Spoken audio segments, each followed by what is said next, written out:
Hello and very warm welcome to Dr. Ahmed YouTube channel. And today we are recording on chapter 9 of the novel, The Scarlet Letter by Nathanial Hawthorne. The previous chapters have also been recorded, and if anybody wants to have a look at them, the videos are available on my channel, Dr. Ahmed YouTube channel. So today's chapter is chapter 9, and the interesting title of the chapter is The Leech. And so one should be surprising why the chapter is titled like that as the leech.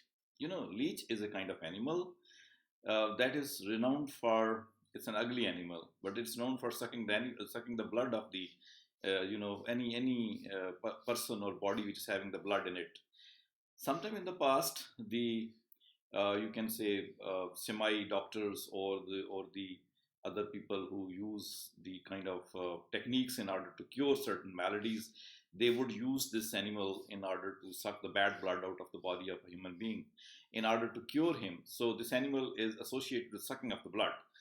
Now the question is that why the title is being given to this chapter? Well, this chapter is altogether about Chillingworth, Roger Chillingworth, who is supposedly the husband of our heroine, our protagonist, Hester Prynne. And he's supposedly to be the husband, and we know the story that he was reported to have died, and ultimately he appeared once again to be an alive person and created the whole kind of environment here. Uh, this title then is given to that Roger Chillingworth, the Leech. The writer is very much seems to be interested in giving a black face, in giving a violent or villainous face to Roger Chillingworth, because he is the one who is behind this mission to find out who is the lover of Hester, because of whom Pearl has born, and he wants to know about that person and is constantly making inquiries about that. And he uses his skills in order to make his discoveries. He uses skills of medicine that he's learned from the Red Indians when he was in captivity, and now he's utilizing that. Somehow he has made his repute very much stronger in that area where the story is being enacted in USA, in the old classical USA. Now, in this chapter, we have to see that how does the writer make him feel like Chillingworth as a leech? What is happening in this chapter, or what are the reasons that he's being termed as the leech, the hateful title given to him, or a bloodsucker he has become, etc., etc. For this purpose, we need to go through some of the passages, selected passages of the chapter. The chapter is very long, but it's got certain specific passages because of which we can reach this conclusion or answer to the question why the title Leech has been given to this chapter, which definitely means Chillingworth. So let me take you into the chapter and show you the passages that I want to teach. For example, the beginning lines can be read by the students. They can have a fair idea because the story will be repeated, the story of his becoming a type of magician or a magic doctor. And then coming to this passage, let's make a reading to this passage. This learned stranger was exemplary as regarded at least the outward forms of religious life, and early after his arrival had chosen for his spiritual guide the Reverend Mr. Dimmesdale. The young divine whose scholar-like renown still lived in Oxford was considered by his more fervent admirers as little less than a heavenly ordained apostle, destined should he live and labor for the ordinary term of life to do as great deeds for the now feeble New England Church as the early fathers had achieved for the infancy of the Christian faith about this period. However, the health of Mr. Dimmesdale had evidently begun to fail. By those best acquainted with his habits, the paleness of the young minister's cheek was accounted for by his too earnest devotion to study, his scrupulous fulfillment of parochial duty, and more than all to the fasts and vigils of which he made a frequent practice in order to keep the grossness of his early state from clogging and obscuring his spiritual lamp. Some declared that if Mr. Dimmesdale were really going to die, it was cause enough that the word was not worthy to be any longer trodden by his feet. He himself, on the other hand, with characteristic humility, avowed his belief that if Providence should see fit to remove him, it would be because of his own unworthiness to perform its humblest mission here on the earth. With all this difference of opinion as to the cause of his decline, there could be no question of the fact his form grew emaciated, his voice, though still rich and sweet, had a certain melancholy prophecy of decay in it. He was often observed on any slight alarm, the other sudden accident, to put his hand over his heart with first a flush and then a paleness indicative of pain. Now, dear audience and the students, this paragraph is really significant because it talks about the patient which Roger Chillingworth is having. This patient is Mr. Dimmesdale, who is a priest, he's a reverend priest, who is known to be a very pious person, a very good person, a very merciful, kind type of person, and he is very famous in his delivery of the services to the church and serving his people as well. He's known in back in England as well, and he is very well in Oxford, for example, we have been told here, and now in the New England Church, he's also known to be like a fatherly figure and protecting the Christian faith all the time.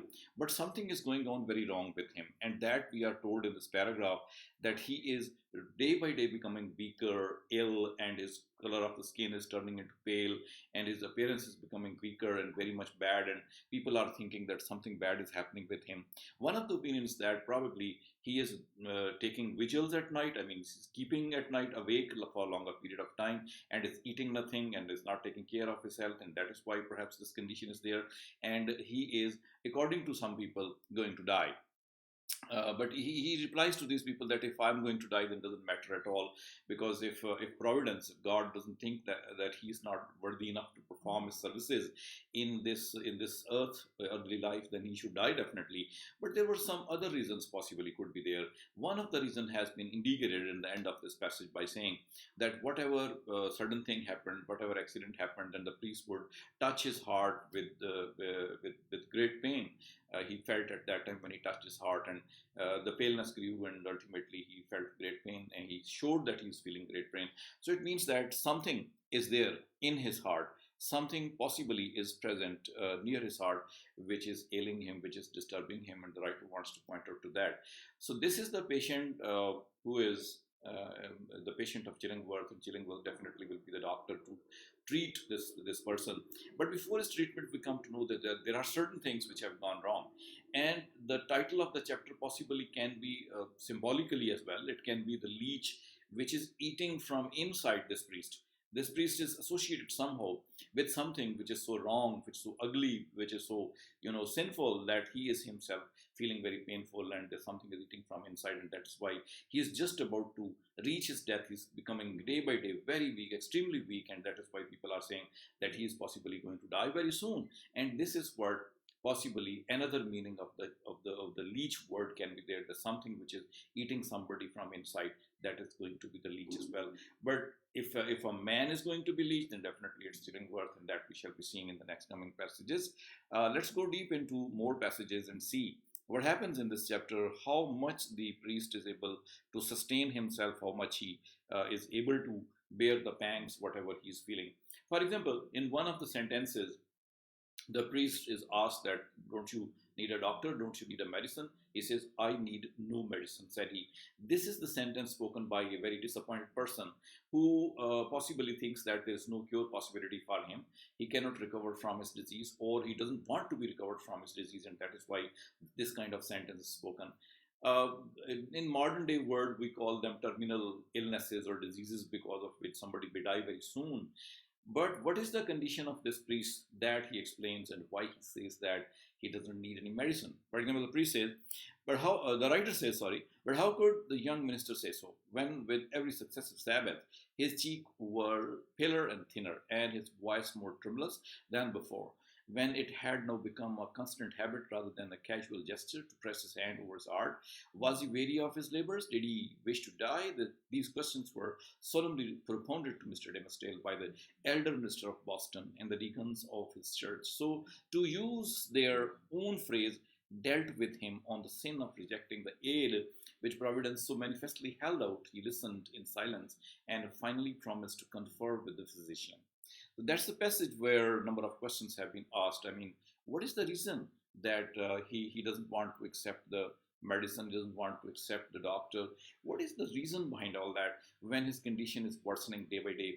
Each Sabbath day, that means on every Saturday, the Sabbath, the Jewish people have the holiday as we have Friday, and the Christians have Sunday, the Jewish people have Sabbath day.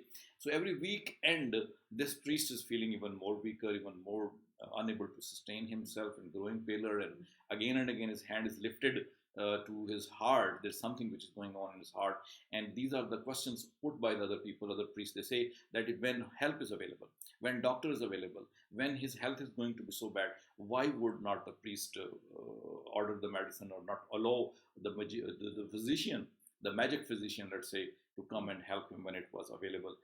Actually, Roger Chillingworth had established his fame in such a way that he is now acceptable to everyone as a very expert doctor, and that is why the other priest, the chief priest, all are saying and convincing Dimmesdale that he should accept the services and the skills of that Chillingworth. Ultimately, the priest is ready to accept that, and let's see what happens when he accepts all that, and what are the reasons that he should have accepted already. What are the kind of expertise which this man, as a medical doctor, so-called doctor, is having. He is carrying no degree, but actually he is the person who spent a long time with the Red Indians when his ship was drowned and he was saved somehow. He was captured, and later on he lived with them and learned lots of arts. For example, here we find this paragraph.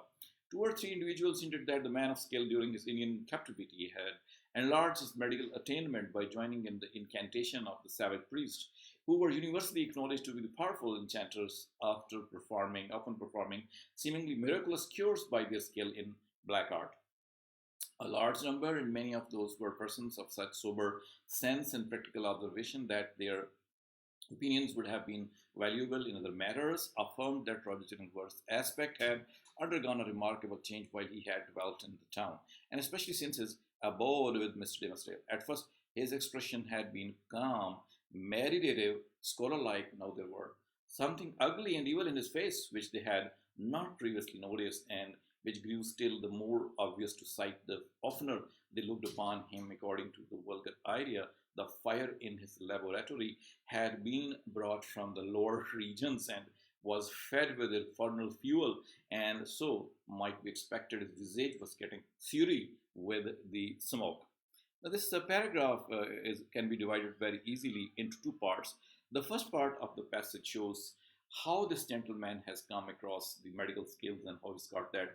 I have been announcing again and again in this video that Chillingworth was the person who was captured by the Red Indians. He stayed with them and learned a lot of arts from them, and ultimately it was declared that he could perform certain medical services.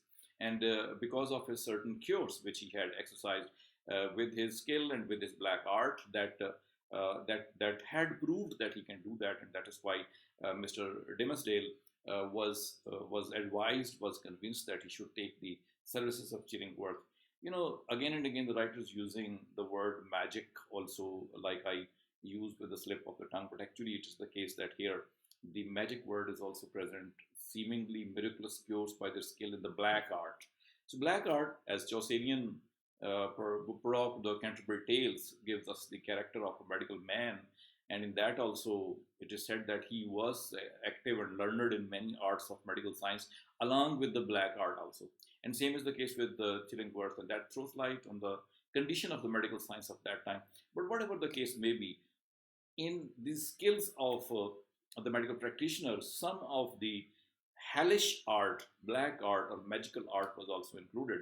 And that is why the ending part of the passage is very significant in this regard, because now here we find not only the scholar, Mr. Dimmesdale was in difficulty, was in trouble because of his psychological issues or physical issues or whatever these are. We know at the background that he's suffering from something very sinful that he's unable to utter out. It's the prisonerness of conscience. It is the sense of guilt which is making him so much suffer. But what is happening here with the Chillingworth, about whom the writer says that his face was also becoming, with the passage of time, from evil to bad, bad to worse, and it was looking very ugly with the passage of time. And the day he had started to live with Dimmesdale in order to treat him, or in order to serve under him, more and more of his ugliness on his face was appearing. If his face was less ugly when he entered Boston, his face had become even more uglier when he is present here and making all that. Now the people don't know the reality, and that is why the blame is put on some of the hellish things or magical forces. For example, the end of the passage says that according to vulgar idea, the fire in his laboratory had been brought from the lower regions. That there was a fire burning in his laboratory, and that fire had come from the lower region. That means from hell it had become. Just remember Dr. Faustus, where the hell was supposed to be beneath, under the earth, and heaven was supposed to be above the earth. A similar kind of thing is used here, that it was a kind of infernal fuel. The fire was coming from there, and that is why it was causing some heinous bad influence on the appearance of this Raja Chillingworth, and that's why his face was appearing even more severe and blackish because of this magical art. So the confirmation has come in this part of the chapter that Chillingworth was not considered by that area also a very good person, because his looks were so heinous, so dreadful, so bad, that they considered all the time, okay, he may be having some good skills, but he was having some heinous designs also, having some ugliness in him, in his mind also, and that ugliness was reflected on his face as well. So in that way, this is the passage which goes to show that the word leech has been used for this very man who is ugly like a leech, and who wants to suck the blood of other people, who does not want to let other people live in happiness. His age is past, his time is past because of the stroke of nature, luck or chance, whatever happened because of these things. His age has passed, but still he wants to know everything, wants to take revenge, and wants to bring the things forward to inflict further humiliation, not only on Hester, but also on the priest. So, in this way, the chapter ends here, and we have a very good understanding of the chapter, that the title leech has been used in general as a symbolic term, that leech can be anything, can be any disease, can be any painful thing which can end the life of a person, but it's actually used for anyone who is bent upon taking revenge, who's bent upon taking the blood of the people, who is bent upon proving himself to be the most powerful person and not letting other people live, like Hester and Tim still peacefully along with their daughter Pearl. And that is what is the meaning of using this word leech for the title. The ending of the chapter goes to show that Chillingworth is the character is not favored by the writer in a favorable light, rather it has been portrayed in a villainous light in order to prove that he is the very villain of the whole piece. So that was the chapter, the discussion on chapter 9 of the novel, uh, The Scarlet Letter by Nathaniel Hawthorne. Hopefully, I have contributed something to your understanding. So, if you like it, do not fail to hit the subscribe button as well as the like button, and give your comments and give your questions as well. Sometime I would like to answer them. So, see you in some next video. Till then, bye bye. Keep happy, keep peaceful as well. Thank you.